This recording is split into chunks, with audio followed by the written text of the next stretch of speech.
it's such a pleasure to welcome you. Thank you. Pleasure is mine. You know, you're one of the rare companies, Nutanix. Every few years we get one of those unicorns like yours to come into the market and excite people around. Good thing to learn from you is the market was there, the need was there. There are a lot of other people who try to create a niche in similar space. How do you get to excel compared to others? You know, a big part of this was defining a product that was unique. And when I say unique, a lot of innovation these days is happening at the boundary of design and computer science. And when I say design and computer science, I mean you build systems that actually are really robust, but also usable. You need to make something that's usable and robust is a very hard problem. Now, when I say usable, I mean how do you reduce friction at the man-machine boundary? Because those products are viral. You know, when you really reduce friction at the man-machine boundary, you build products that people will buy a lot. So we focused a lot on this boundary of design and computer science, and the rest is actually history. You know. The other part is understanding the market. And trying to tap into the opportunity that is, market is providing to you. One is, of course, you to come up with a good technology, as you said. So the sense of being a marketer is the other part of it. I just want to learn from you on that portion. Sure. Yeah. Well, we did a pretty good job of building an analogy or drawing parallels from our lives, personal lives, actually. You know.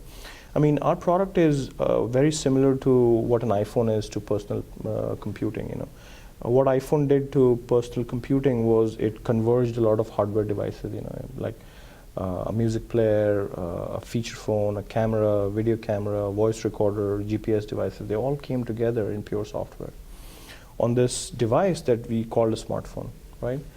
So we basically were thinking about why this should not happen in the space of computing as well, infrastructure as well. So we said we need to figure out a killer app, and what's that killer app? For Apple, it was music. You know, music was the killer app that built this converged platform for the rest of consumer devices.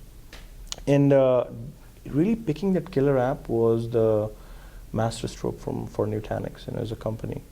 We picked storage as the killer app. So once we actually built the storage piece in pure software, everything else is now happening around that, with other pieces of devices becoming pure software. So we go out to the market with a very unique message. We call it invisible infrastructure. The fact that IT and computing in general needs to elevate itself to higher level things than going and dealing with details that shouldn't really matter, is where the money is and where the scale of an opportunity really is. So we focus a lot on this aspect of what does it mean to make things invisible. And like most good things in life, it's also about minimalism. How do you stay minimal? One of my favorites TED Talks is from a person by the name of Simon Sinek, and he talks about how most companies in the world actually focus on what do they build? But if you focus on the why, and that becomes the core of your overall business building, and then the how, and finally the what, all of a sudden the notion of asking why all the time will make you respect this very important aspect of business building, which basically says less is more.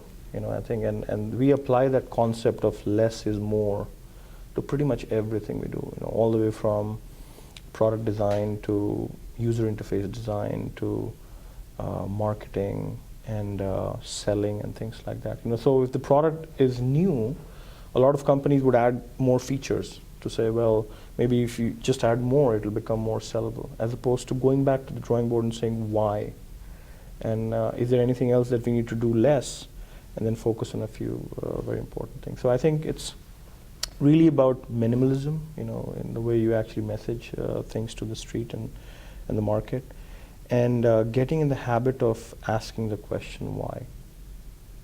The other thing most entrepreneurs do is always worry about raising money. And we keep hearing this mantra back from seasoned entrepreneurs and VCs that focus on what you do good, money will come to you. How do you address this issue? Yeah, I think the hidden philosophy behind money is that if you have a good story, money will come. So we raised about $320 million in the last 6 years of the company. In the first 5 years, we raised about $320 million. And our investors include some very high-profile institutional investors as well, like Fidelity and Wellington. Probably part of your 401k is being used to even fund our company. And a lot of that stuff happens automatically. I think early days, if you have a good team, and a broad story, I think that is recognized by VCs as well. Now, the key decision that one needs to make as an entrepreneur is who do you take the money from? Because obviously you could go and take easy money, right, which is going to come for little to zero governance. Or you could go and take money from people who will keep you honest and will force you to think about why. Good people, good board members, good investors, all they try to ask you without being too intrusive is, why are you doing what you're doing? Why are you spending? Why are you hiring? Who are you hiring? And things like that. So I think getting good money is important than getting any money. The next step is obviously building a good team. Team is as important as anything in the company. Not just with gelling with your philosophy, but also looking forward to being passionate about what the company is doing for the goodness of the society at large. To be philosophical, the challenges of picking the right team members. Then, yeah, I think in the space of high tech and computer science, design. I mean, when I talk about design, designers and software developers and so on, they all want respect. And when I say respect, they wake up every day not to just be rich, but also feel like they're moving the needle. And this is a very important part of company building as well, which is about grassroots culture. How do you pick people up who will help you scale as a business? And I can't ever overemphasize the value of building grassroots culture in a company. That team that you initially pick is the team that will scale you as well over time, because there's only so much that one person can do in building a long-lasting business. So the initial team that you pick, if it's ambitious, if it's aggressive, if it's empathetic, one of my favorite words is empathy, because the hardest problem in scaling any good business is balancing results, which is execution, and balancing culture. Because as I said, in software, there's no such thing as assets. Your only asset is human capital. There's nothing other than, there's no factories, there's no inventory, there's no supply chain in a lot of these things actually. So if you can't really figure out people, you probably will never be able to build a business that is about software and design. Personally, for you, when was the first time you thought, I'm going to become an entrepreneur, or was it the money that I'll be a millionaire through entrepreneurship? No, I think it's never been about money. I mean, my wife and I, we are pretty convinced that obviously money will come as a side effect of anything. You can never get rich with the aim of becoming rich.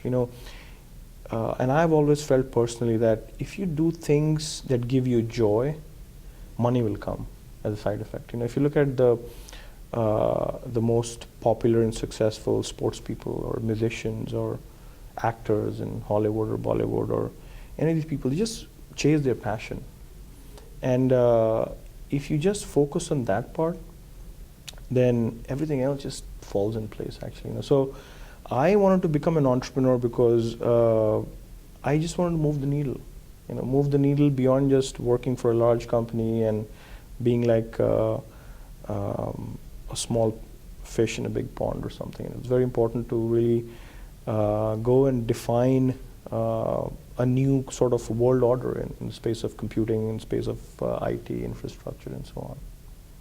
Well, it's such a pleasure. Thank you, and wishing you all the very best. Thank you.